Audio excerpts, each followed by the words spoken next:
Ce journal vous est offert par le FPI, Fonds des promotions de l'industrie, votre partenaire privilégié pour la réussite de vos projets.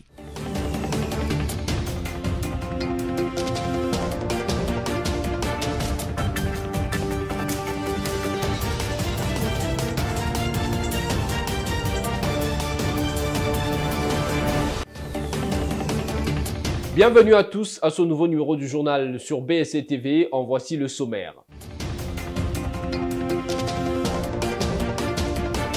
Jadot Lopepe, avocat de son État, entretient une démarche visant une audit à l'inspection générale de finances IGF.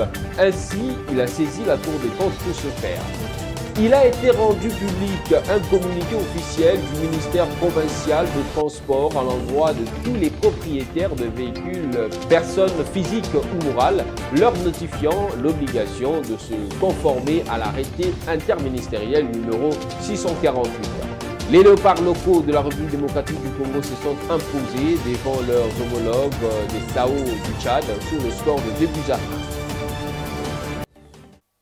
Encore une fois de plus, bienvenue à tous. Il était rendu public un communiqué officiel du ministère provincial de transport à l'endroit de tous les propriétaires de véhicules, personnes physiques et morales, leur notifiant l'obligation de se conformer à l'arrêté interministériel numéro 648/MI fixant le taux de droits, taxes et redevances à percevoir à l'initiative du ministère provincial de transport en s'acquittant de personnes et de biens ainsi que l'identification par autocollant des véhicules commis au transport rémunéré des passagers. Suivez à ce sujet le ministre provincial de transport de la ville-province de Kinshasa, Honoré Mbokoso. Communiqué officiel. Le ministère provincial de transport rappelle à tous les propriétaires de véhicules, personnes physiques et morales, l'obligation de se conformer à l'arrêté interministériel numéro 648/MIN fixant le taux de droits, taxes et redevances à percevoir à l'initiative du ministère provincial de transport en s'acquittant des taxes et des dépenses ci-après. L'autorisation de transport de passagers et de biens. L'identification par autocollant des véhicules commis au transport rémunéré de passagers. La plaque d'immatriculation des motos. Le contrôle technique des véhicules automobiles. Ici, il s'agit de tous les véhicules qui circulent dans la ville de Kinshasa, excepté les seuls véhicules du président de la République, chef de l'État.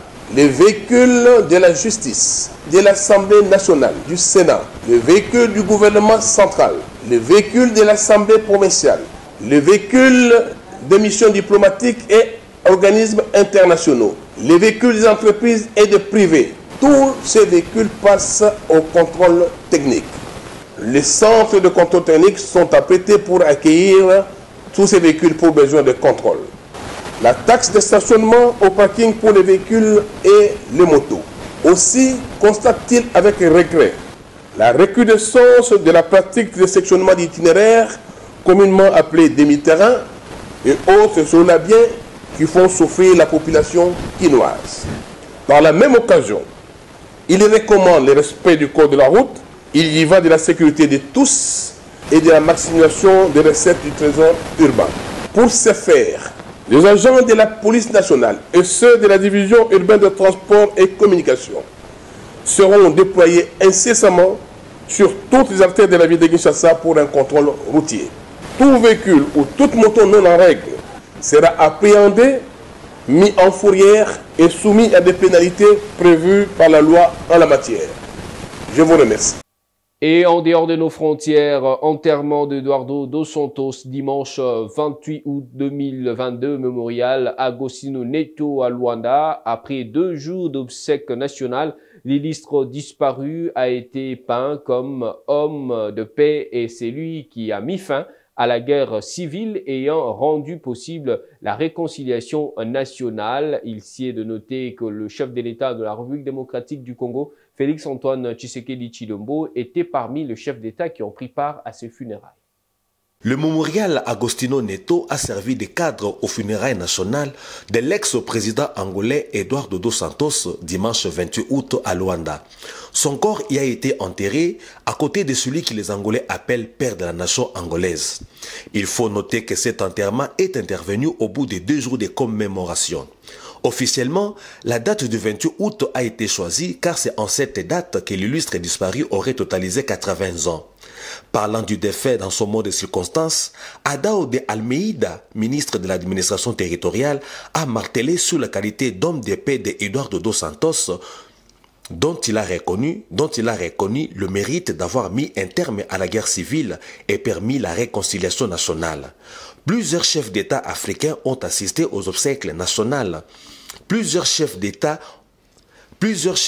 africains ont assisté aux obsèques nationales d'Eduardo dos Santos, notamment Denis Sassou Nguesso de la République démocratique du Congo, Felipe Nyusi du Mozambique et Félix Antoine Tshisekedi Tshilombo de la République démocratique du Congo. Cependant, 6 des enfants de disparus ont été absents à ces obsèques. Seuls ont participé les enfants que l'ex-président angolais avait eus avec la veuve Ana Paula. On rappelle du reste que c'est à Barcelone, en Espagne, qu'Eduardo dos Santos est mort le 8 juillet dernier. Il a régné sur l'Angola pendant 42 ans, dont 26 de guerre civile.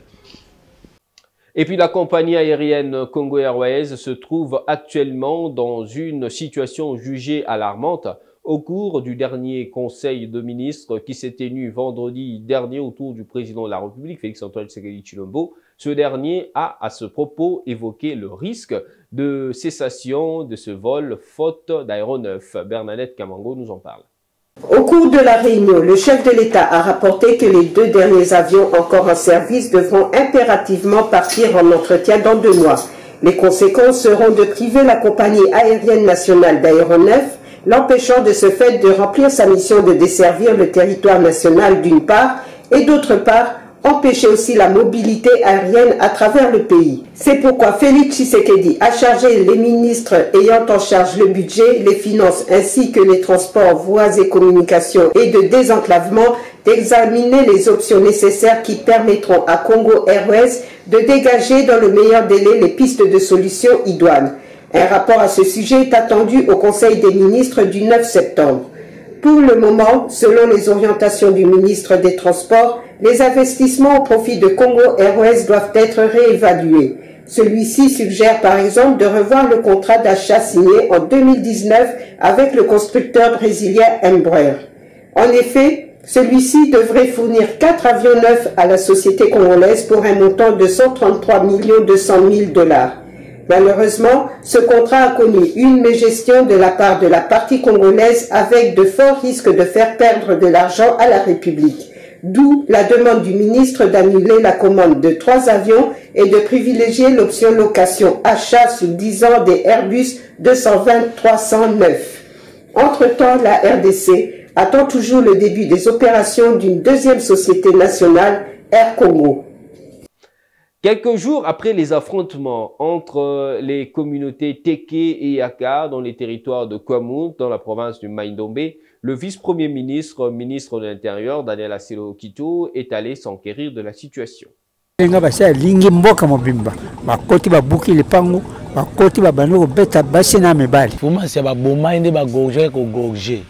Ce sont de récits terrifiants que raconte le rescapé des affrontements à la délégation gouvernementale, le vice-premier ministre, ministre de l'Intérieur, Sécurité, Décentralisation et Affaires coutumières, qui avait à ses côtés la ministre d'État, ministre de la Justice, celui des Affaires sociales et actions humanitaires et de droits humains. Les témoignages renseignent des atrocités vécues dans ce coin de Mai-Ndombe depuis la première attaque du 10 juin dernier, au cours de laquelle de jeunes armés de calibre 12 et machettes se sont pris aux villageois de Masiambe à 42 km de Kwamouth, brûlant maisons et cases. Dès le lendemain, les attaques se sont multipliées. D'abord, Doumou, chef-lieu de groupement Bateke Sud, ensuite Nzieme, où on a compté le premier mort, Lidoma, puis Massiaka, qui a d'ailleurs perdu son chef coutumier, égorgé par les assaillants. Le chef coutumier, comme les autres forces vives qui ont fourni des explications à la délégation gouvernementale, sont tous surpris de la proportion que prend ces conflits qui au départ n'étaient simplement qu'un conflit de terre et une réclamation d'une redevance coutumière payée par les Yaka depuis 2 décennies. Des solutions à la crise socio-sécuritaire et humanitaire sont sorties de cette réunion en même temps que des actions concrètes pour identifier rapidement les auteurs de ces crimes par une enquête indépendante, précise Daniel Asselo Kito-Wakoy. Nous allons faire notre rapport acquis de droit, de manière à ce que des décisions importantes soient prises. Mais pour avoir enregistré autant de plaintes contre les services. Vous l'avez suivi au sommaire, la requête avait suscité plusieurs réactions, celle d'auditer l'inspection générale des finances. Jado Lopepe, avocat de son État, dit user de ses prérogatives constitutionnelles des citoyens congolais en sollicitant de la Cour des comptes de se pencher sur la situation financière de cette institution rattachée à la présidence de la République à travers une correspondance déposée en début de semaine. Pour ce dernier, sa démarche n'a qu'un but: renforcer la crédibilité de l'IGF aux yeux de la population. Il est ici au micro d'Idriss Kalombo aux côtés de Généraux Zesimo. Moi, étant Congolais, j'ai pris l'initiative là. Je me dis, depuis que le chef de l'État il a placé le chef de service de l'IGF, il y a cela déjà 2 ans passés, nous tous, nous sommes en train de voir ce qui se passe au niveau de l'IGF. D'ailleurs, vous êtes des journalistes, vous savez aujourd'hui l'apport de l'IGF pour notre pays. Mais malgré le travail là, moi je pense que non, il est temps pour la Cour des comptes d'aller également enquêter et auditer, non seulement auditer et même contrôler l'IGF. Pourquoi, cher ami? Aujourd'hui, si on ne contrôle pas l'IGF, qui va contrôler l'IGF? Mais pour les Congolais, d'autres Congolais, qui continueront toujours à douter sur la crédibilité de l'IGF. Donc, le moment est venu que l'IGF soit contrôlé par la Cour des comptes. Pourquoi? Parmi les raisons d'abord. Parmi les raisons, je cite même le cas de nos partenaires financiers. Aujourd'hui, nous avons plusieurs partenaires financiers. Nous avons la Banque mondiale, il y a d'abord même la BAD, il y a même le FMI et tant d'autres partenaires financiers qui accompagnent notre pays. Donc, si aujourd'hui, nos partenaires financiers sachent que non, au niveau de notre pays, l'IGF, qui est considéré comme une institution qui est venue redorer l'image de notre pays dans le secteur financier, je crois que non, si on contrôle l'IGF, nos partenaires financiers là vont davantage, n'est-ce pas, crédibiliser leur confiance vis-à-vis non seulement de notre pays, et surtout de l'IGF. Et dans un échange avec la presse dimanche dernier, dans son bureau privé dans la commune de la Gombe à Kinshasa, l'honorable Kokoniangi a éclairé l'opinion sur la réponse au tweet du ministre de l'Urbanisme et Habitat, Pius Mwebilou, sur la villa assise numéro 2, Likasi, dans la commune de la Gombe. Faiza Clémence.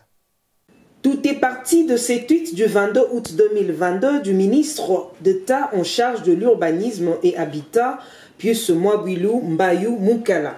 Celui-ci, il confirme que la villa 6 avenue Likasi au numéro 2 dans la commune de la Gombe est inscrite au patrimoine du domaine privé de l'État. Le patron de l'urbanisme s'est appuyé sur le dernier arrêté de son prédécesseur, l'honorable Kokoniangi, alors ministre de l'urbanisme. Depuis, la guerre s'est déclenchée entre l'actuel ministre et son prédécesseur sur l'identification du patrimoine immobilier du domaine privé de l'État. De qui émane cette erreur monumentale d'inscrire cette villa déjà désaffectée dans l'acte de vente fait foi, signé à l'époque par les commissaires d'État Kinzonzi, Vutuki Dingindu et l'auditeur général Kumbo. C'est suite au déguerpissement de l'ancien gouverneur de Tanganyika, l'honorable Zoé Kabila du bureau Cabrit, la société Katanga Premier Israël, que la guerre de nerfs s'est enclenchée sur la responsabilité de cette erreur. Sur ces entrefaits, l'honorable Joseph Kokoniangi sort de son silence et remet la pendule à l'heure. Dans un entretien avec la presse, l'élu de Pangui brandit 2 arrêtés de ses 2 prédécesseurs, notamment Fridolin Kakchechi et Omer Egwake. Son arrêté, qui porte confusion, complète les 2 précédents avec 149 villas, laissé par les colons et l'immeuble de l'État Riverside abritant le service de l'urbanisme et habitat. Si erreur il y a, pas moi, clame l'autorité morale de l'Alliance de paysans indépendants. Évoluant dans ce journal, le secrétaire permanent du Parti du Peuple pour la Reconstruction et la Démocratie, PPRD, Emmanuel Ramazani Shadari, a lancé des activités provinciales pour les comités exécutifs de Kwango. Une délégation de ce parti a été dépêchée pour la suite et la redynamisation des structures de base. Récit avec Faiza Clémence, encore une fois de plus. Pour la reconquête du pouvoir en RDC en 2023, le Parti du Peuple pour la Reconstruction et la Démocratie, PPRD, s'organise en interne. Le secrétaire permanent du PPRD, Emmanuel Ramazani Shadari, a dépêché une délégation de cadres et responsables du parti dans le territoire de Kenge, en province du Kwango, pour une mission de 2 jours du 27 au 29 août. Cette délégation a pour mission de faire des suivis, de procéder à la redynamisation des structures de base de la province du Kwango. Sur place, cette délégation a de prime abord tenu une séance de vérification de liste de membres du comité exécutif provincial, urbain et territoriaux, a facilité ensuite l'installation de membres du comité provincial et urbain pour la bonne marche et l'efficacité du parti sur le terrain. Pour la mise en œuvre de ces activités sur terrain, un lot important d'instruments et de matériel a été remis au nouveau comité exécutif provincial. Parlons sport à présent. Le premier acte entre le Tchad et la RDC a souri aux Congolais, 2-1. C'est le score qui a sanctionné le match aller des préliminaires du prochain championnat d'Afrique des Nations Algérie 2022. Le but congolais ont été marqués par Adama Bossou à la 17e minute après une superbe combinaison avec Joe Issamampeko. Le même Issamampeko reviendra à la charge 1 minute avant la mi-temps, reprenant un centre de la tête en seconde période. Ides Safo tchadien obtiendra un penalty cap vers la seconde manche qui se jouera dimanche 4 septembre 2022 à Kinshasa pour valider le ticket qualificatif du CHAN Algérie 2023 pour les Léopards.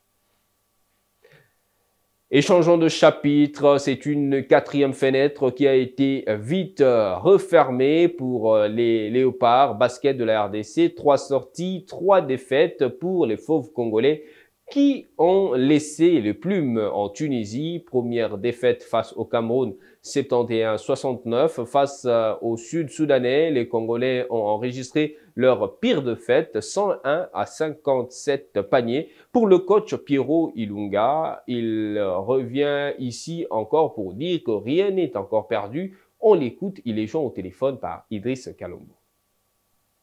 Le bilan est effectivement négatif. Négatif parce que on était venu ici pour chercher les victoires et voir si on pouvait déjà confirmer notre qualification ou faire déjà un pas de plus et attendre le mois de février. Mais en ce moment, on vient de faire un pas en arrière et voilà que on est pour le moment avant-dernier de notre groupe. Donc on est 5e sur 6 et même le Sénégal qui était derrière nous en ce moment est devant nous parce que le Sénégal a gagné 3 matchs d'affilée.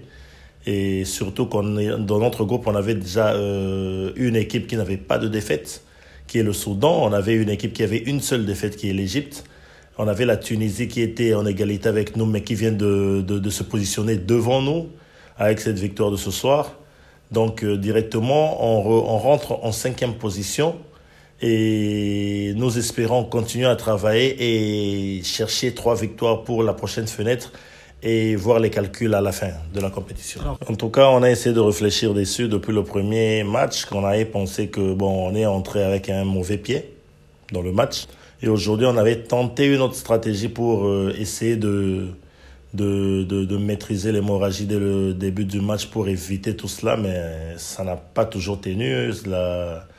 L'avantage n'était pas de notre côté. Et voilà que le résultat a donné ce qu'il devrait donner.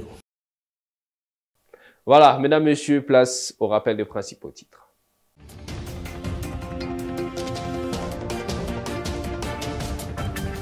Jadot Lopepe, avocat de son État, entretient une démarche visant une audit à l'inspection générale de finances, IGF.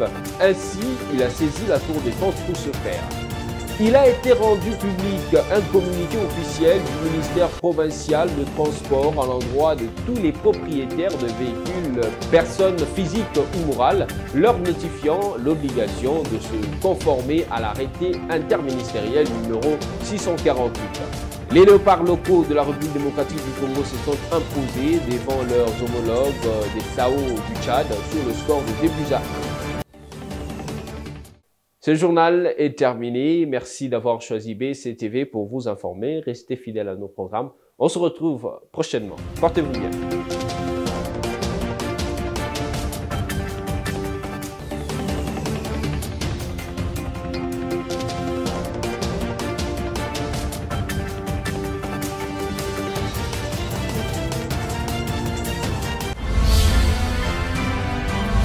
Ce journal vous a été offert par le FPI, Fonds des promotions de l'industrie, votre partenaire privilégié pour la réussite de vos projets.